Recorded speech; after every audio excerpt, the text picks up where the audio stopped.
Yes, sir. That rant of false information does not bring this country together.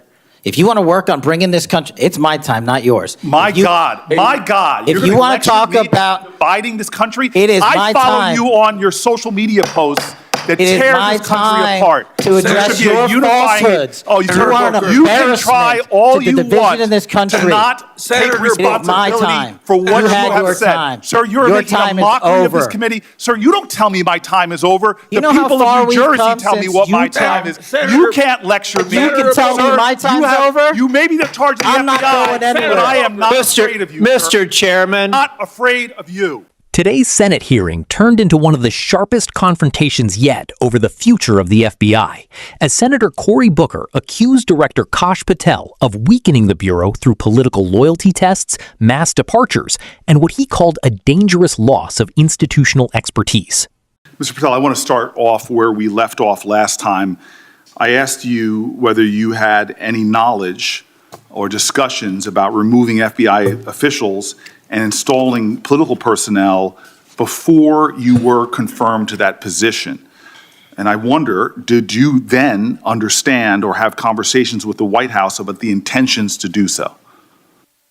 Before I was confirmed, Yes, sir. did I have discussions with the White House to remove FBI personnel? Yes. No. So you're saying that you had no discussions with the White House before you were in the position about the removal of any personnel from the agency?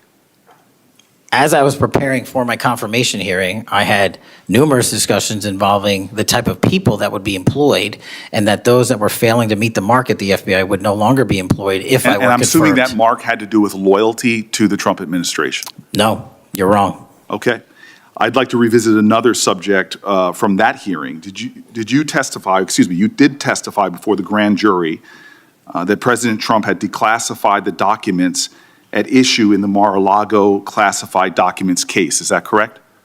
I don't have the grand jury transcript. That's why I released it. Whatever it says is the best evidence. That's what you said to Senator Whitehouse, that your grand jury testimony was publicly released. It has not been. In fact, in July, a court denied a news outlet's bid to get that transcript. But the court said quite clearly that you are free to discuss your grand jury testimony. So I ask you again, did you testify before the grand jury that President Trump declassified the documents at issue in the Mar-a-Lago classified document case? And that is why I took your invitation to work with the department and the court to have that transcript released. And the transcript is the best evidence of what I said then. So you're saying right now this committee can have access to what you said before the grand jury? To whatever was released. Under my understanding, Senator, that the Department of Justice You and I both released. understand the law. Let me finish. I understand under Rule 6 of the Federal Rules of Procedure, a grand jury witness, in this case you, is not barred from sharing their grand jury testimony. This is an oversight hearing. This is germane to your integrity and credibility. You know right now whether or not you testified that President Trump declassified the documents at issue in the Mar-a-Lago classified documents case. Why are you refusing to answer that simple yes or no question right now? Because the premise of your question is inaccurate, and There is no premise to my question, but trying to get to an order of what is truth or not. How do you How do you know what was asked in the grand jury if you weren't there? Mr. Patel, this is a mockery you're making of this hearing and simple questions. It's a simple question. If you have Mr. a Patel, transcript, during you can your read the question, nomination but you don't have hearing, it. you promised that, quote, all FBI employees will be protected against political retribution. When I asked you, are you aware of any plans or discussions to punish in any way, including termination, FBI agents or personnel associated with the Trump administration, you explicitly said under oath that you were not aware of any plans to punish FBI agents associated with criminal investigations of Donald Trump. I don't believe you were truthful. Firing FBI employees based solely on the cases that they are investigating, their case assignments, is illegal, and you know that.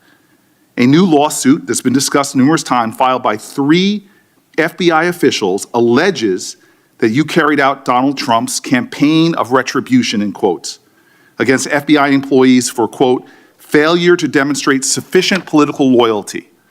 One of those plaintiffs has been discussed today, Brian Driscoll. Now, we know 20 years of distinguished service to the FBI before you terminated him. Special agent in charge of FBI's Newark field office, where he operated with distinction. Medal of Valor winner, Shield of Bravery awards. He's a patriot. You terminated Driscoll via a letter dated October 8th, 2025, and in that letter you said that you were firing him pursuant to Article 2 of the Constitution. Well, you're not the President of the United States, and so I'm wondering under what authority you were allowed to terminate him. That matter is under litigation, and I'm not able to discuss it. Okay, well, discuss this. Did you have discussions with Stephen Miller about firing this particular person or about his continuance in the FBI? Not that I recall. How often do you speak to Stephen Miller? Frequently on our Homeland Security task forces. You frequently talk with Stephen Miller about subjects other than Homeland Security task force issues, correct? I frequently talk to Mr. Miller about Homeland Security task forces. Has Stephen Miller ever given you his opinions on how to run your agency? Mr. Miller's interagency operations are invaluable to the FBI. That's what we talk about. So you frequently discuss your job and your responsibilities with Stephen Miller and Pam Bondi, I imagine, as well. Absolutely. She's the Attorney General. Understood. Okay. Donald Trump promised to make us all safer. You have pushed out senior FBI agents with decades of knowledge and experience. In fact, this is the first time in FBI history that neither the director nor the deputy director have any experience with the FBI. You've shifted the agency's priorities primarily to pursuing Donald Trump's immigration enforcement agenda. According to ICE data, the Cato Institute, which is a conservative think tank, found that 20% of all agents have been diverted from their work to assist ICE immigration enforcement. 20%. Part of this operation is the work of mass law enforcement who jump out of cars, snatch people off streets at churches, schools, and their jobs and hospitals. Have there been any FBI agents who investigate crimes against children that have been assigned to immigration enforcement, yes or no? The premise of what you say is entirely Have there been false. any FBI agents who investigate no. foreign domestic terrorism? You don't get to say the America is not safer under this leadership. I am not saying America that. is You're safer because of the work of the FBI. You're making a presumption of premise. 4,700 children. Sir, we have seized 6,000 weapons and you are not 23,000 violent felons have that been FBI arrested. agents who investigate human trafficking have been reassigned to immigration enforcement. You are not denying that FBI agents who are on the task force that fight against Russian oligarchs have not been reassigned. Public Corrections Squad reassigned. People who defend children reassigned. You're not denying that. I've seen you time and time again attack my colleagues' premises of questions as a way to not answer the question. So let me end with this. I believe you have made our country weaker and less safe. I believe that we are more vulnerable to a major event, and I pray to God it doesn't happen. You've gutted the Bureau of Institutional Knowledge and Expertise. You fired or pushed out seasoned FBI officials, many with more than 20 years of experience, and were working on cases that were critical. You've been purging thousands of serious law enforcement officials who spent their careers keeping us safe, only to lower hiring standards in order to find anyone to replace them. And shockingly, you admitted in this hearing to Senator Coons that it would take 14 years to fill the vacancies at your agency. Many are the result of your purge. 20% of FBI agents are doing low-level immigration enforcement instead of their mission-critical work. You've disbanded entire task forces that stop election interference, foreign influence, public corruption.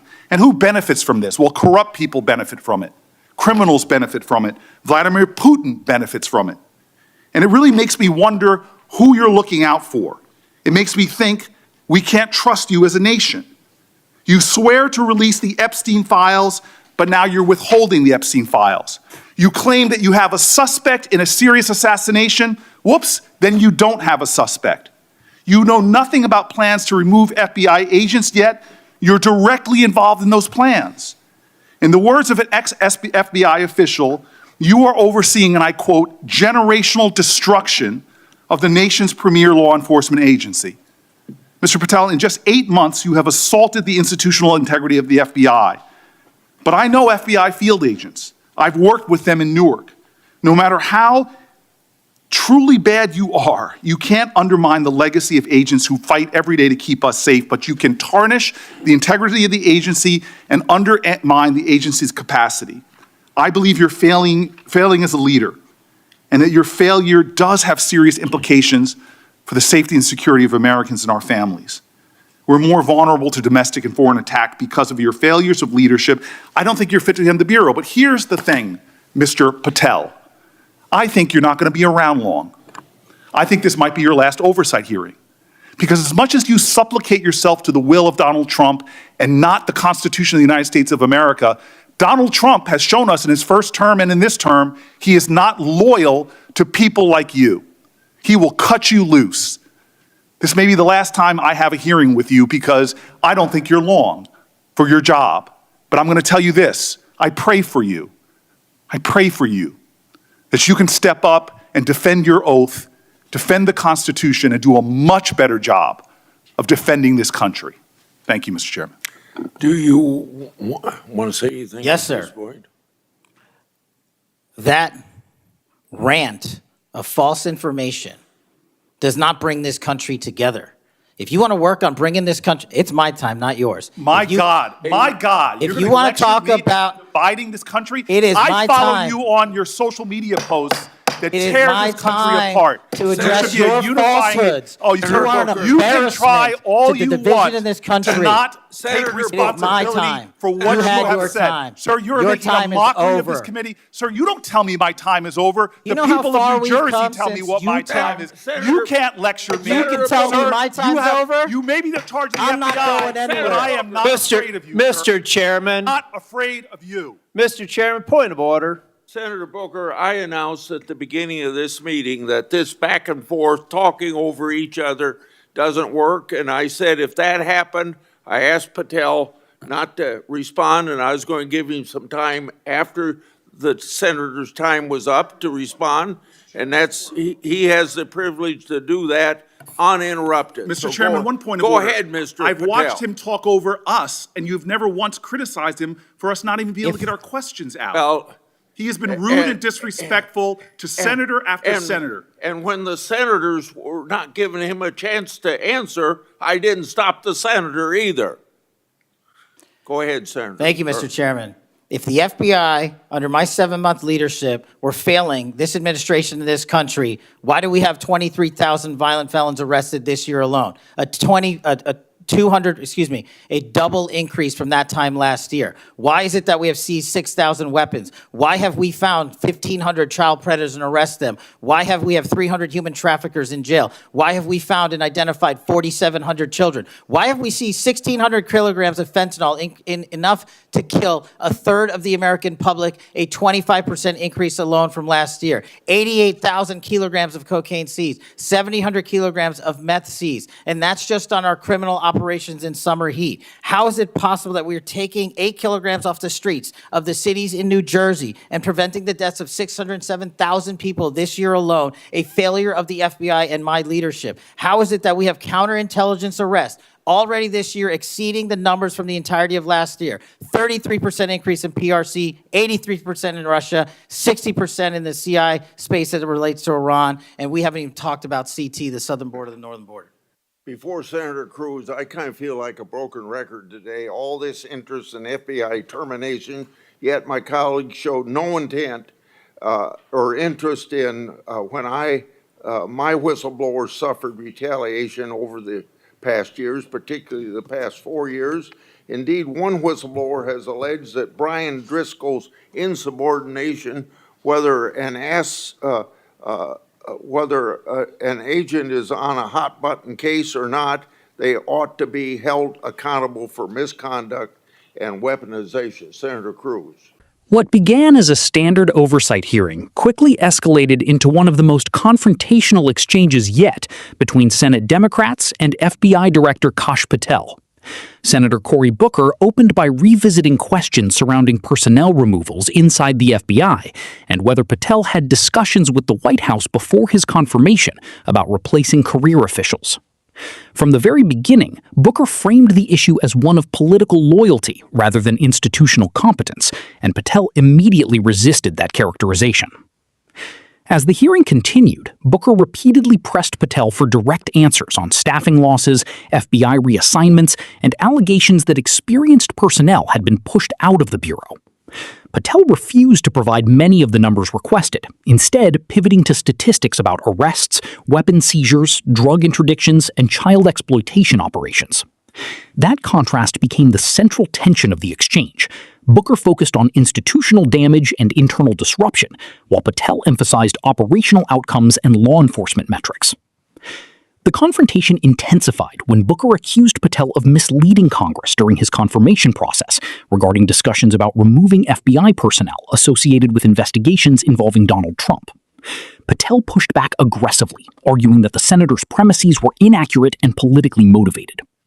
But Booker escalated further, describing what he called a generational destruction of FBI expertise and warning that the agency was becoming less capable of handling counterterrorism, cyber threats, and foreign intelligence operations.